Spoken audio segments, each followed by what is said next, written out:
అందరికీ నమస్కారం. Welcome to my channel. ఈ వీడియోలో ఈఓఎల్ గురించి ఉద్యోగులు తెలుసుకోవాల్సినటువంటి పూర్తి వివరాల గురించి వీడియోలో తెలుసుకుందాము. సో, ఎక్స్ట్రార్డినరీ లీవ్స్ అండి. పూర్తి సమాచారాన్ని అయితే వీడియోలో తెలుసుకుందాం. వీడియోని ఎక్కడే కానీ స్కిప్ చేయకుండా ఎండ్ వరకు చూసేటప్పుడు ఇన్ఫర్మేషన్ పూర్తిగా అర్థమవుతుంది. అలాగే వీడియో చూస్తున్న ప్రతి ఒక్కరు వీడియోకి లైక్ చేయండి ఫ్రెండ్స్. వీడియోని తోటి ఉద్యోగ మిత్రులతో అయితే షేర్ చేయండి. కొత్తగా మన ఛానల్‌ని చూస్తున్నారు. ఇంకా ఎవరైనా సబ్స్క్రైబ్ చేసుకున్నట్లయితే వెంటనే మన ఛానల్‌ని సబ్స్క్రైబ్ చేసుకోండి. దీని ద్వారా నేను చేసే లేటెస్ట్ వీడియోస్ అన్నీ మీ వరకు రీచ్ అవుతాయి. ఇక ఆలస్యం చేయకుండా వివరాల్లోకి అయితే వెళ్ళిపోదాము. ఫ్రెండ్స్, ఇక విషయానికి వచ్చినట్లయితే ప్రభుత్వ ఉద్యోగులకు అందుబాటులో ఉన్న సెలవులలో అసాధారణ సెలవు ఎక్స్ట్రార్డినరీ లీవ్ లేదా జీత నష్టపు సెలవు leave on loss of pay అత్యంత కీలకమైనది మరియు ప్రత్యేకమైనది. అనేక సందర్భాలలో ఉద్యోగులకు ఆసరాగా నిలిచే ఈ సెలవుకు సంబంధించి నియమ నిబంధనలపై స్పష్టమైన అవగాహన ప్రతి ఉద్యోగికి ఉండటం చాలా అవసరము. అసాధారణ సెలవు అంటే ఏమిటి? ఎప్పుడు మంజూరు చేస్తారు?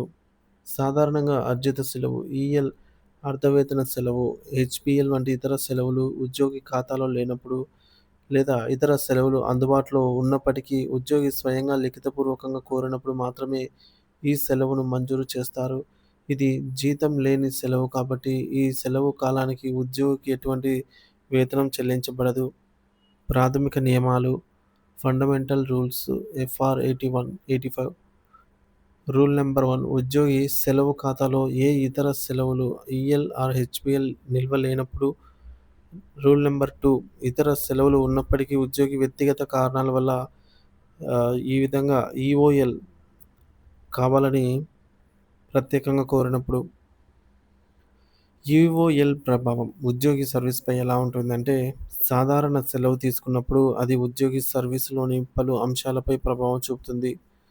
సీనియారిటీ మరియు పదోన్నతులు ఈఓఎల్ కాలంను సీనియారిటీ మరియు పదోన్నతుల లెక్కింపుకు పరిగణిస్తారు. అంటే ఈ సెలవులో ఉన్నంత మాత్రాన ఉద్యోగి తన సీనియారిటీనేమి కోల్పోరు. ఇది చాలా ముఖ్యమైన అంశము. ఇంక్రిమెంట్లు సాధారణంగా ఈఓఎల్ పెట్టిన పెట్టినన్ని రోజులు వార్షిక ఇంక్రిమెంట్ వాయిదా పడుతుందన్నమాట. Postponement of increment. ఉదాహరణకు ఒక ఉద్యోగి 30 రోజులు ఈఓఎల్ పెడితే అతనికి రావాల్సిన వార్షిక ఇంక్రిమెంట్ ఒక నెల ఆలస్యం వస్తుంది. మినహాయింపులు అయితే కొన్ని ప్రత్యేక సందర్భాలలో ప్రభుత్వం ఇంక్రిమెంట్ వాయిదా పడకుండా మినహాయింపు ఇవ్వవచ్చు. అనారోగ్య కారణాలు మెడికల్ గ్రౌండ్స్ ఉద్యోగి తీవ్ర అనారోగ్యం కారణంగా ఈఓఎల్ తీసుకున్నప్పుడు. దేశ ప్రయోజనాలకు ఉపయోగపడే శాస్త్ర, సాంకేతిక విద్య కోసం ఈఓఎల్ తీసుకున్నప్పుడు. ఈ సందర్భాలలో 6 నెలల వరకు సంబంధిత శాఖాధిపతి 6 నెలల వరకు మించితే ప్రభుత్వం ప్రత్యేక ఉత్తర్వుల ద్వారా ఇంక్రిమెంట్లు వాయిదా పడకుండా అనుమతి ఇవ్వవచ్చు. ఇక పెన్షన్. ఈఓఎల్ కాలాన్ని పెన్షన్ లెక్కింపునకు పరిగణలోకి కొన్ని పరిమితులు అయితే ఉన్నాయి. సాధారణంగా ఉద్యోగి మొత్తం సర్వీస్‌లో 3 సంవత్సరాల వరకు తీసుకున్న ఈఓఎల్ కాలాన్ని మాత్రమే పెన్షన్ అర్హత సర్వీసుకు లెక్కిస్తారు.